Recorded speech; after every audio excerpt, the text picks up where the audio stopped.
ብዙ ጊዜ በህይወታችን ልንገባበት እንደሆነ ሳናስብና ሳናስተውል የምንገባበት ብዙ አይነት ሁኔታዎች ያጋጥሙናል። መቼ፣ እንዴት፣ በየት በኩል እንደገባን እንኳን ሳናውቅ በአንዳንድ ሁኔታዎች ውስጥ ገብተን እንገኛለን። ሳናስብ፣ ሳንዘጋጅ፣ በቂ እውቀት ሳይኖረን፣ ሳናስተውል ድንገት በሆነ ሁኔታ ውስጥ ገብተን እንገኛለን። ወደ ተለያየ ምክንያት ወይም ወደ ተለያየ ሁኔታ የምንገባባቸው ሁለት መሰረታዊ ምክንያቶች ሊኖሩ ይችላሉ። ያ የገባንበት ኪሳራ፣ ያ የገባንበት ውርደት፣ ያ የገባንበት ጥፋት፣ ያ የገባንበት አስቸጋሪ ጊዜ ምክንያቱ ሁለት ሊሆን ይችላል። በተለይም ደግሞ ወዳጆቼ የሚያዝሉን፣ የሚያደክሙን እና የሚያስፈሩን ሁኔታዎች በህይወታችን ውስጥ ይከሰታል። አንዳንድ ጊዜ ውሉ በማይታወቅና አስቸጋሪ በሆነ የህይወት ግራ መጋባት ውስጥ ከልከኛ ባህሪያችን፣ ከግትር ማንነታችን፣ ከአስቸጋሪው የኛ ባህሪ የተነሳ እንገባል። ሌላው ደግሞ እርሱ ራሱ እግዚአብሔር መርቶ እኛን የሚያስገባበት ጊዜና ወቅት ይኖራል። መቼም ይሄን ብዬ ስላችሁ እንዴት እግዚአብሔር ወደዚህ ወደሚያዝለኝ፣ ወደሚያደክመኝ ወይም ደግሞ ወዳላሰብኩበትና ወዳልተዘጋጀው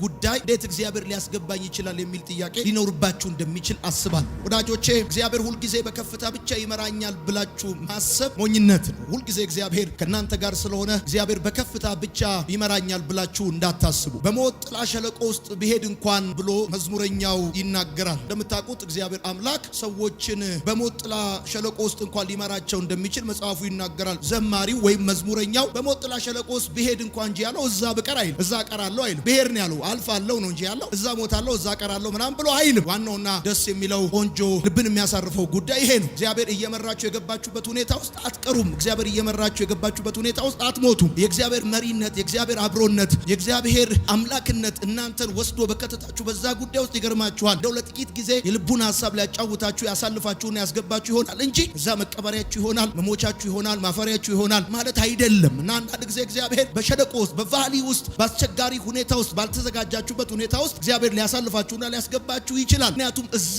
ውስጥ በረከት ስላለ፣ እዛ ውስጥ የእግዚአብሔር አጀንዳ፣ የእግዚአብሔር እቅድ ስላለ፣ በህይወታችን ላይ ሊከናወን ያለ ሊፈጸም ያለ ነገር ስላለ እግዚአብሔር እየመራችሁ የምታልፉበት መንገድ፣ እግዚአብሔር እየመራችሁ የምትገቡበት ሁኔታ ምንም ከባድ ቢሆን፣ ምንም አስጨናቂ ቢመስልም፣ ምንም ልብን የሚያታክትና የሚያደክም ቢመስልም ነገር ግን ውስጡ አስገራሚ የሆኑ በረከቶችን የያዘ መንፈሳዊ እውነት ነው። አይታችሁ ከሆነ ጂኦግራፊካሊ አይታችሁ ከሆነ የትኛውም ተራራ የሚጀምረው በሸለቆ ነው። እያንዳንዱ ተራራ ሸለቆ አለው። የሚቀጥለው ከፍታችሁ አሁን ሸለቆ አለው። የሚቀጥለው ከፍታችሁ አሁን ዝቅታል። የሚቀጥለው ሳቃችሁ አሁን ለቅሷል። የሚቀጥለው ድላችሁ አሁን ሰልፍ አለው። ምክንያቱም ሰልፍን የቀደመ ድል የለም፣ ለቅሶን የቀደመ ሳቅ የለም። በህይወት መንገድ ላይ ይሄ ነው አካሄዱና እውነቱ ይሄ ነው። ሸለቆን የቀደመ ከፍታ የለም፣ ለቅሶን የቀደመ ሳቅ የለም። ይሄ ነው ሐቁ። ለዚህ ነው እግዚአብሔር አምላክ በሸለቆ መካከል፣ በሞት ጥላ ሸለቆ መካከል የሚመራችሁ እግዚአብሔር እረኛዬ ነው፣ እግዚአብሔር ጠባቂዬ ነው፣ እግዚአብሔር መሪዬ ነው። ዘማሪው ይሄን የሚለው እግዚአብሔር እረኛዬ ነው፣ እረኛዬ ነው፣ የሚያሳጣኝ የለም። ያ የሚያሳጣኝ የሌለው በረፍቷ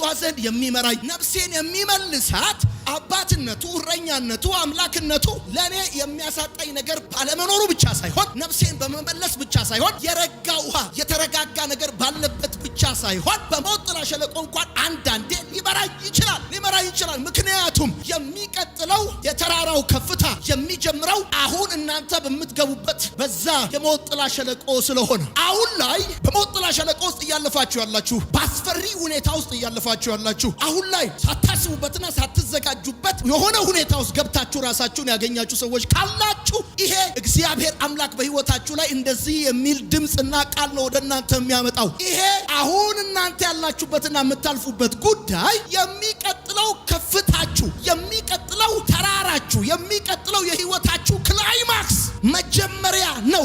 የትኛውም ተራራ አፉ የሚገኝበት መንገድ የሚጀምረው ከሸለቆ ስለሆነ ነው። ልክ አስተማሪነት ከመማር እንደሚጀምር፣ ልክ እናትነት ከምጥ እንደሚጀምር፣ ልክ በጎተራ የሚሰበሰብ እህልና ስንዴ አፈር ከመንካት እንደሚጀምር፣ ልክ እንደዛ በሰው መከበብ ከብቸኝነት ይጀምራል። ቀን ከሌሊት እንደሚጀምር፣ ልክ እንደዛ ደስታ ከሐዘን ይጀምራል። መጽሐፉ የሚለው ይሄንን ነው። በሞት ጥላ ሸለቆ ብሄድ እንኳን እዛ ብቀር አይደለም፣ እዛ ብሞት አይደለም የሚለው፣ ብሄድ ባልፍ እንኳን እየመራኝ ከፊት ሆኖ በደመና ከኋላ ሆኖ በደመና በእሳት አምድ እየመራችሁ በተገለጠ ሁኔታ እየመራችሁ እግዚአብሔር ራሳችሁን የሆነ ታይም የሆነ ሲዝን ላይ በሞት ጥላ ሸለቆ ልታገኙ ትችላላችሁ። ነገር ጸጥ፣ ነገር ዝም፣ ነገር ከባድ አስቸጋሪ በሆነ ሁኔታ ውስጥ ራሳችሁን ልታገኙ ትችላላችሁ። ስለዚህ የመጀመሪያው ለምንድነው እግዚአብሔር የሚመራኝ ካላችሁ ያንዳንዱ ተራራ ሸለቆ ስላለው ነው። ያንዳንዱ ከፍታ ዝቅታ ስላለው ነው። ያንዳንዱ ሳቅ ለቅሶ ስላለው ነው። ያንዳንዱ መከበብ ብቸኝነት ስላለው ነው። መካከለኛው ምስራቅና ከዛም ከፍ ብሎ ባሉት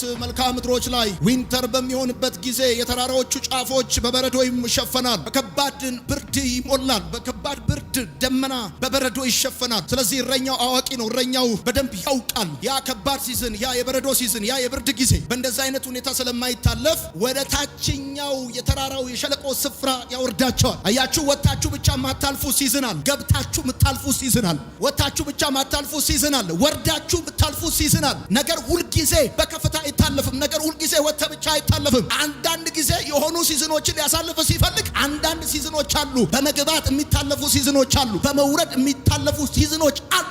የሆነ ሲዝን ሽፍት ሲያደርግ የሆነ ሲዝን ሲመጣ እግዚአብሔር ያውቃል። ሲዝኑ ይዞት የሚመጣውን ውሽንፍር ያውቃል። ሲዝኑ ይዞት የሚመጣውን በረዶ መብረቅ፣ ሲዝኑ ይዞት የሚመጣውን ተግዳሮት ስለሚያውቅ እግዚአብሔር አምላክ ከተደላደላችሁበትና የምስጋና መዝሙር ከምትዘምሩበት የህይወት ከፍታ ትንሽ ዝቅ ወደ ሸለቆ ትንሽ ዝቅ ደስ ወደማይለው ወደሚያስፈራውና ወደ ከባዱ የህይወት ምዕራፍ ትንሽ ዝቅ ያረጋችሁ። ይለፍ ደግሞ ይሄ ሲዝን፣ ይለፍ ደግሞ ይሄ ጊዜ፣ ይሄ የመባላትና የመበላላት ጊዜ ይለፍ ይላል እግዚአብሔር። ይሄ እኔ የማልከብርበትና ሐሳብ የሌለበት ጊዜ ይለፍ ይላል እግዚአብሔር። አሁን ይገርማችኋል፣ እግዚአብሔር በውስጣችሁ የሞላውን በእናንተ ልብ ውስጥ ያስቀመጠውን ሀብት ያለ ጊዜው እንዳታበክኑ ሲፈልግ እግዚአብሔር መድረኩን ከእናንተ ዞር ሰዎችንም ልባቸውንም ጆሮአቸውንም በእናንተ ላይ እንዲዘጉ ያደርጋል። ቆይ ለምንድነው ማይሰሙኝ? ቆይ ለምንድነው ማያዳምጡኝ? ቆይ ለምንድነው ልባቸው በእኔ ጉዳይ የተዘጋው ቢባል አንድ ጊዜ ያለው እግዚአብሔር በመሰማት ብቻ ሳይሆን ሲዝን የሚያልፈው አንዳንድ ጊዜ ባለመሰማትም ሲዝን ያልፋል። እና አትችሉትም ያውቃል። ቦታው ደስ ቢልም ከፍታ ቢመስልም ቦታው ደስ ቢልም ከሁሉ የበለጠ ቢመስልም ግን የሚመጣው ሲዝን ብርድ እንደሆነ ያውቃል። ሙቀት እንደሌለው ያውቃል። ኡሩ ከባድ እንደሆነ በደንብ ስለሚያውቅ እግዚአብሔር አምላክ ከዛ ወደ ሸለቆ የህይወት ምዕራፍ ውስጥ ይመራቸዋል። እግዚአብሔር ለዚህ ነው የነገርኳችሁ። ሳታስቡና ሳትዘጋጁ የምትገቡባቸው ሁኔታዎች በህይወታችሁ ሊገጥሟችሁ ይችላሉ። ብዙ ውስብስብና ግራ የሚያጋቡ ሁኔታ ውስጥ የገባ ነው በራሳችን ልከኝነትና ግትርነት አስቸጋሪ ተፈጥሯችን ነው እንዳልኳችሁ ሁሉ በተቃራኒው ደግሞ ራሱ እግዚአብሔር እየመራ እኛን የሚከትባቸው ጉዳዮች አሉት። ሰብሰብ ሊያደርገን ወደ ራሱ ሊያቀርበን በሞት ጥላ ሸለቆ ውስጥ ይመራናል። ያችሁ ያ የሜዳው ህይወት የተራራው ህይወት ደስ ስለሚል ለቀቅ ሞልቀቅ ደልቀቅ እንላለን። የዛን ጊዜ ያማረልን የተሳካልን ቆንጆ የሆነልን መስሎን ከእግዚአብሔር ራቅ ከጌታ ፈቀቅ ከፍቃዱ ወጣ ስንል እንደገና መልሶ ሰብሰብ ሊያረገን ሲፈልግ እግዚአብሔር ወደ ራሱ አረብ ሊያረገን ሲፈልግ እግዚአብሔር በሞት ጥላ ሸለቆ ውስጥ ይመራናል። ሊሰበስበን ሲፈልግ አንዳንድ ጊዜ እረኛው እንደዚህ ነው የሚያደርገው። ይገርማቸዋል። በነቢዩ ላይ ነው ውስጥ በጎቹን ያመጣና ያሰማራቸዋል። ከዛ ይገርማል። የተሰማሩበት መስክ ውበት እየማረካቸው ሳሩ እየማረካቸው አትራክት እያደረጋቸው እየጋጡ እየበሉ ከተሰማሩበት ከመነሻቸው ይርቃሉ። ከረኛቸው ይርቃሉ። ለምለሙ ነገር ከረኛቸው በጎቹን ይጠራቸዋል። እረኛው እዚህ ቆሞ በጎቹን ሲያሰማራቸው ለምለሙ እየሳባቸው አንዱ በዛ አንዱ በዚህ አንዱ በኋላ አንዱ በፊት ይበተናሉ በጎቹ። የዚህ ጊዜ እረኛው እንዲህ ማድረግ ይጀምራል። እንደገና ወደ ሸለቆ ይመራቸዋል። ለምን? እንደገና ከራቁበት እንዲሰበሰቡ ወደ መነሻቸው እንዲመለሱ ሲፈልግ እንደገና ይሰበስባቸዋል። ሰብሰብ ሊያደርጋቸው ሲፈልግ ወደ ሸለቆ ወደ ጠባቡ ወደ ከባዱ ሁኔታ ውስጥ ያስገባቸዋልና ወደው ሳይሆን በግዳቸው መንገዱን ስለማይመቻቸው ሰብሰብ ይላል፣ ይጠጋጋል፣ ወደዚህ እረኛቸው ይቀርባል። ለዚህ ነው እግዚአብሔር አምላክ የትምህርቱን የሥራውን የህይወትን በር ይከፍትልንና መስኩ ይመቸንና መሰማሪያው በጣም ደስ ይለንና እንወጣለን፣ እንሄዳለን። ከዛ ከመነሻችን እንርቃለን፣ ከጌታችን እንርቃለን፣ ከድምፁ እንርቃለን፣ ከሐሳቡ እንርቃለን፣ እንሄዳለን። ተመችቶናል፣ ጣፍጦናል፣ ቢዝነሱ ተመችቶናል፣ ጓደኞቻችን፣ ሁኔታው። በዚህ ጊዜ እንደገና መነሻችን እንድናስታውስ ሲፈልግ እንደገና ወደሱ ሊሰበስበን ሲፈልግ ሞት ጥላ ሸለቆ ውስጥ ይመራናል። እንደገና ሰብሰብ ሊያደርገን ሲፈልግ ይገርማቸዋል። በጣም ብዙ ቤተሰቦች ይገርማቸዋል። በተራራ የተበተኑ ቤተሰቦች፣ በመስኩ ለምለምነትና ምቾት የተበተኑ ቤተሰቦች በሞት ጥላ ሸለቆ ሰብሰብ ይላሉ። ባልና ሚስትን ሰብሰብ ያረጋቸዋል። ልጅና ወላጅን ሰብሰብ ያረጋቸዋል። ብዙ ጊዜ ይገርማቸዋል። ቤተሰቦችን ሰብሰብ ሊያረጋቸው ሲፈልግ አግኝተው ሲጠግቡ ሲፋንኑ እንደ ልባቸው ሐሳብና አስተያየት እየሰጡ አንዱ ሌላውን ከፍ ዝቅ ሲያረግ አሁን ደግሞ ሌላ ሲዝን ያመጣል እግዚአብሔር። እንደገና ሰብሰብ በሉ ብሎ በሞት ጥላ ሸለቆ ውስጥ ያሳልፋቸዋል። ወደዱ ጠሉም በግድ ይሰበሰባል። በግድ እስቲ እንጸልይ ተሰብስበን እስቲ እግዚአብሔርን ፊት እንፈልግ ይላሉ። እስቲ ሚላንን ነገር እንስማ ይላሉ። እየመራ ሁሉ በሞት ጥላ ሸለቆ ውስጥ ያሳልፈናል። ይገርማቸዋል። ያው እንደምታውቁት የምንኖረው በጠላቶቻችን መካከል ነው። ጠላታችን ደግሞ በየቀኑ እኛን ለመጣል ቀዳዳ ይፈልጋል። እዛ አያቴ ቤት የነበረችው ድመት አይጥ ስታገኝ ከመብላቷ በፊት እንደምትጫወትባት እንደዚህ ታንደባልላታለች፣ ትጫወትባታለች። ልክ እንደዚሁ ሰይጣን እኛን ከማጥፋቱ በፊት ሊጫወትብን ይፈልጋል። ሊጫወትብን እግዚአብሔር ደግሞ እንዳይጫወትብን ሲፈልግ ወደ እርሱ ሊያቀርበን ሲፈልግ ጠጋ ሊያደርገን ሲፈልግ ያ ወደዳችሁም ጠላችሁ የምታልፉበት ሁኔታ ወደ ሰማይ እንድታቀኑ ያስገድዳችኋል። በሞት ጥላ ሸለቆ ውስጥ በዚህ ሁኔታ ውስጥ አንተ ወደ እግዚአብሔር ትቀርባለህ፣ እግዚአብሔርም ወደ አንተ ይቀርባል። በዚህ ጊዜ ህልውናውን ትለማመዳለህ። ከእግዚአብሔር ህልውና የተሻለ ነገር ደግሞ የለም። የእግዚአብሔርን ህልውና በከፍታ ከተለማመዱ ሰዎች ይልቅ የእግዚአብሔርን ህልውና በሞት ጥላ ሸለቆ ውስጥ የተለማመዱ ሰዎች እንዴት ብርቅና ድንቅ መሰሉ። ነውም የብዙ ሰው ህይወት የተገነባው ከሸለቆ በተገኘው ልምድ ነው። የጻድቅ ሰው ህይወት የተሰራው ከሸለቆ ከወጣው ድምጽ በጣም ይለያል። እግዚአብሔርን ማወቅ እግዚአብሔርን ከማገልገል በጣም እንደሚለይ የሚገባ በሞት ጥላ ሸለቆ ውስጥ በብቸኝነት ጊዜ ነው። ሳታስባቸው በገባህባቸው ሁኔታዎች ምክንያት ለካ ህልውናውን ስትለማመድ ድምጹን ስትሰማ መገኘቱ ሲነካ ለካ እንዲህ ነህ የኔ ጌታ፣ ለካ እንዲህ ነህ፣ ለካ ህይወት ያላንተ ያስጠላል፣ ለካ ህይወት ያላንተ ይሰለቻል፣ ለካ ህይወት ያላንተ አያምርም፣ ለካ ያላንተ ህይወት አያምርም። ሰብሰብ 100 ብር 200 ብር 100 ዶላር ቤንጃሚን ጠቅላላ ከእግዚአብሔር ሲያርቀን ሰብሰብ ወደ ሞት ጥላ ሸለቆ፣ ዝምታ ወደ ሞላበት፣ ፍርሃት ወዳለበት፣ ከባድ ወደሚመስለው ወደዛ ጉዳይ ሰብሰብ። ልክ ዶሮ ጫጩቶቿን እርግብ ጫጩቶቿን በክንፏ ሰብሰብ እንደምታረቅ በዛ ሸለቆ ውስጥ እግዚአብሔር ሰብሰብ ያደርጋቸዋል። ሰብሰብ በብቸኝነት ሸለቆ ውስጥ፣ በማጣት ሸለቆ ውስጥ፣ በመከዳት ሸለቆ ውስጥ፣ በመተው ሸለቆ ውስጥ እግዚአብሔር ሰብሰብ ያደርጋችኋል። የሰይጣን መጫወቻ እንዳንሆን። ሰው መቼም የቡና ሽታ መለየት እንደማይከብደው ልክ እንደዛ ታውቃላችሁ። ቡናውን ከመጠጣት በላይ የቡናው ሽታ እንዴት እንደሚያስደስት ታውቃላችሁ። እናንተ ኢትዮጵያኖች ለእናንተ ቡና ብርቅ አይደለም፣ ኦሪጂን ናችሁ። ይገርማችኋል። ከመብላትና ከመጠጣት ከመልበስ ከመግባት ከመውጣት በላይ የህልውናው ሽታ የመገኘቱ ሽታ ነፍሳችሁን እስክታረካና እስክታስደስት ድረስ በሌላ ነገር እንዳትረኩ በሌላ ነገር እንዳትደሰቱ አድርጎ እግዚአብሔር ህልውናውን ሊያለማምዳችሁ ሲፈልግ ወደ ብቸኝነት ሸለቆ ውስጥ ይከታችኋል። እዛ ውስጥ ህልውናውን ትለማመዱታላችሁ። በሌሊት ቅኔንና ዝማሬን ይሰጣችኋል። ልዩ ልዩ መገለጦች ይመጣሉ። በከፍታ ያልሳቃችሁትን ሳቅ በሸለቆ ውስጥ ትስቁታላችሁ። በከፍታ ያልዘመራችሁትን መዝሙር ከሰው ጋር ያልዘመራችሁትን መዝሙር ብቻችሁን ትዘምሩታላችሁ። ስሙን ትቀድሳላችሁ። ስሙን ከፍ ታደርጋላችሁ። ከዓለም ትፋታላችሁ። ከዛሬ ተላቃችሁ ከዘላለም ትጋባላችሁ። ከምድር ተፋታችሁ ከሰማይ ትጣበቃላችሁ። እየመራ ከፊት ሆኖ እያመንኩት እየተከተልኩት ሸለቆ ይገርማችኋል። ከኔ ጋር ናችሁ አላችሁ? እየሰማኝ ያለ ሰው ይገርማችኋል። በኤሽታኦል ሸለቆ ሳምሶንን ያነቃቃው እንደነበረ በሞት ጥላ ሸለቆ ውስጥ ያነቃቃችኋል። ልሳን መናገር ትጀምራላችሁ። እንደገና በዝማሬ በቅኔ እንደገና በቃሉ እንደገና በመንፈሱ ትነቃቃላችሁ። በሁለተኛ ዜና መጽሐፍ ላይ እንደተጻፈው የበረከት ሸለቆ ይሆንላችኋል። ሰይጣን የሞታችሁ መስሎት ነበር፣ የጠፋችሁ መስሎት ነበር፣ ቀን የጨለመባችሁ መስሎት ነበር። ግን አይደል። ጥሩ መከላከል እንደ ብርቱ ማጥቃት ነው ይላል ጦርነት ራሱ ሲናገር ይገርማል። እንዳንድ ጊዜ ያለ እንደዚህ ስልታዊ ማፈግፈግ ይባላል። እግዚአብሔር ራሱ አካሄድ ሊቀይረው ሲፈልግ ሰብሰብ ወደ ሸለቆ፣ ሰብሰብ ወደ ብቸኝነት ስፍራ፣ ሰብሰብ ወደዛ ወደ ከባዱና ዝምታ ወደ ሞላበት ሁኔታ ሰብሰብ ያረጋል። እግዚአብሔር ወደ ራሱ ያስጠጋል፣ ህልውናውን ያለማምዳል። ለምንድን ነው ግን እግዚአብሔር በሞት ጥላ ሸለቆ ውስጥ ነው የሚመራኝ? ይገርማችኋል። እግዚአብሔር አምላካችሁ፣ ፈጣሪያችሁ፣ ሰሪያችሁ፣ አድራጊያችሁ እኔ እንዳውት የሚያውቃችሁ እሱ ዴብስ የምትጨምሩበትን ስፍራ ያውቃል። ስር የምትሰዱበትን ስፍራ ያውቃል። ላትነቀሉ የምትተከሉበትን ቦታ ያውቃል። ላትወርዱ የምትወጡበትን ቦታ ያውቃል። ላትቀመጡ የምትነሱበትን ቦታ ያውቃል። ስር እንድትሰዱ፣ ላትወርዱ እንድትወጡ፣ ላትነሱ እንድትቀመጡ፣ ላታጡ እንድታገኙ የሚፈልግበት ትክክለኛውን ቦታ እግዚአብሔር ያውቀዋል። ይገርማል። በጣም ብዙ ሰዎች ስር የሰደዱት ዴብስ ያለው ህይወት መኖር የጀመሩት ከሞት ጥላ ሸለቆ በኋላ ያንን የሞት ጥላ ሸለቆ ያለፉ ሰዎች ላይወርዱ ይወጣሉ፣ ላያጡ ያገኛሉ፣ ላይነሱ ይቀመጣል፣ ላይረሱ ይታወሳል። ዘመናት መካከል፣ በታሪክ መካከል፣ በትውልድ መካከል ላይረሱ በጽኑ የወርቅ ማህተም የታተሙ ሰባኪዎች በሞት ጥላ ሸለቆ ያለፉ ናቸው። በዚህ በኩል ሞት እየሰሙ በዛ በኩል ህይወትን የሰበኩ። እረኛው በደንብ ያውቃል። በጎቹ ከተራራ ይልቅ በሸለቆ እግራቸው እንደሚረግጥ በደንብ ያውቃል።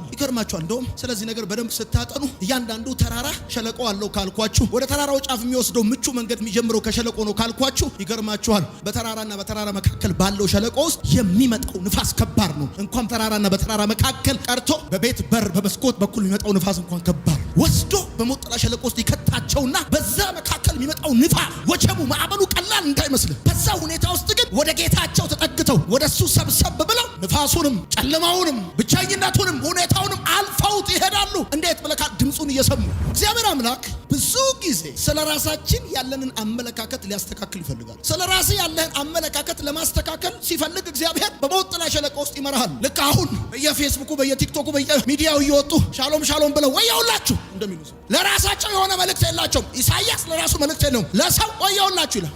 ወየውላችሁ ለከ እግዚአብሔር ከ5ኛው ምዕራፍ በኋላ ራሱን ሲገልጥለት እግዚአብሔር ሲገለጥለት እንደዚህ አለ፣ ወየውልኝ ለኔ ለራሴ እስካሁን ድረስ 5 ምዕራፍ ወየውላችሁ ብዬ አስጨንቄያችኋለሁ። ካሁን በኋላ ግን እግዚአብሔር ሲበራልኝ ወየውልኝ ለራሴ። ስለ ራሳችሁ ያላችሁን አመለካከት ሊያስተካክል ሲፈልግ እግዚአብሔር አምላክ ወደ ቫሊ በሞት ጥላ ሸለቆ ውስጥ ይመራችኋል። ከፍታው፣ ተራራው፣ መስኩ፣ የህይወት ምዕራፍ ማማሩ ሰዎች ስለ ራሳቸው ብላይንድ እንዲሆኑና በሰው ላይ ፈራጅ እንዲሆኑ ያደርጋቸዋል። በፍርድ የተሞሉ ሰባኪዎች ይሆናሉ፣ ጨካኞች ይሆናሉ። ለደከመ መራራት ያቅታቸዋል፣ ለወደቀ ማዘን ያቅታቸዋል፣ ለሳተ መጸለይ ያቅታቸዋል። በወደቀ በሳተ በደከመ ሰው ኢሜጃቸውን ይገነባሉ። የጽድቅ አርበኛ ይሆናሉ። በራሳቸው የወንጌል መልእክት የላቸውም እና ሁልጊዜ በየሳምንቱና በየቀኑ የሰው ድካምና ስህተት ማፈላለግ አለባቸው። እነሱ የጽድቅ አርበኛ ለመምሰል እንደዚህ ካለ ማግኘት ካሳበጠው ልብ፣ እንደዚህ ካለ ከፍታ ካሳወረው እይታ አውጥቶ አንተ ማለት ማን እንደሆን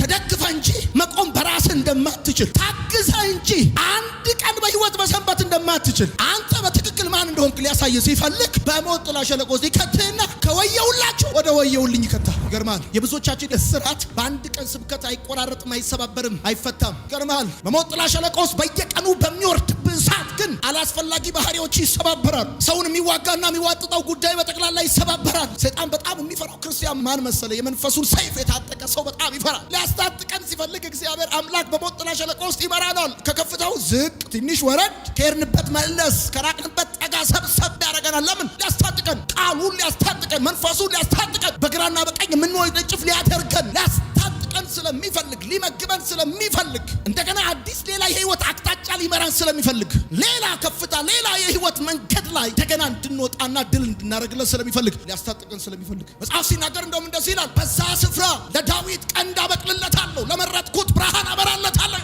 በዛ ስፍራ እግዚአብሔር ለጠራቸው ሰዎች ቀንድ ያበቅልላቸዋል። አንድ ቀንድ እንዳለው አውሬ ብርቱ ያደርጋቸዋል፣ የማይሰበሩ ያደርጋቸዋል፣ ሰልፉን ብቻቸውን የሚገጥሙ ያደርጋቸዋል። እግዚአብሔር ወታደር እንኳን ወታደር ዝም ብሎ አይሆንም። በቁመቱ ልክ ጉድጓድ ቆፍሮ ነው ወታደር የሚሆነው። ለሌሊት 10 ሰዓት ተነስቶ የሆነ ወታደር የሚሆነው ብራዘር፣ እንደው ዝም ብሎ አይደል መንግስት ራሱ የሚያስታጥቀው። መንግስት የሚያስታጥቀው ያሰለጠነውን ነው፣ ያስተማረውን ነው። እግዚአብሔርም ልክ እንደዚህ ነው። የሚቀጥለው ውጊያ የሚያዘጋጀው በሞት ሸለቆ ውስጥ ያሰለጠነውን ሰው ነው። ድምፁን መስማት የተማረ፣ ሐሳቡን የተማረ፣ ፍቃዱን የተማረ ሰው በቃሉ ታጥቆ በመንፈሱ ተሞልቶ በኃይል ይወጣል። ከዛ ጫካውን ይመነጥራል፣ ቱሩን ይመነጥራል። እየመራ እያመንከው፣ እየተማመንከው፣ እየተከተልከው ጌታ ራሱ እየመራ የሚታመነውን ልጁን፣ የሚወደውን ልጁን፣ ህይወቱን የሰጠውን ልጁን እየመራ በሞት ጥላ ሸለቆ ውስጥ እየመራ ለምን ቢባል እምነትህ እንዲጨምር። ለዚህ ነው ዘማሪው ሲናገር እንደዚህ ይላል፣ በሞት ጥላ ሸለቆ ውስጥ ብሄድ እንኳን አንተ ከኔ ጋር ነህና ክፉን አልፈራም።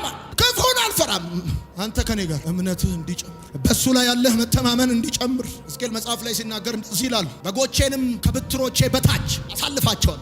አንደር ማይ አውቶሪቲ፣ በኔ መሪነት፣ በኔ ስልጣን፣ በኔ ገዥነት ስር አሳልፋቸዋለሁ። በሞት ጥላ ሸለቆ መካከል እግዚአብሔር በሞት ጥላ ሸለቆ ውስጥ ሲመራችሁ እምነታችሁ እንዲጨምር። ምክንያቱም ታውቃላችሁ ብዙ ነገር ያለፋችሁ ሰዎች ያ ትላንት አይታለፍም የተባሉ ነገሮችን ያለፍ ነው ብለው እንደ አምቡላንስ በጮሁብን ሰዎች ፊት ለፊት ራሳችንን በዘይት የቀባን ያመንነው በልጅነታችን ከአባታችን ቤት የጠራን እኔ አባት ሆነሃለሁ ያለ መኖሪያ ሆነሃለሁ ያለ እምነትን እንዲጨምር ብራዘር። ይሄ እንደዚህ እሹኝ ዳብሱኝ ዳሱኝ ከሚል ክርስትና ያወጣና ራስህ ብለህ ራስህ ፕሮግራም አድማቂ ከመሆን ወጥተህ ራስህ በቃ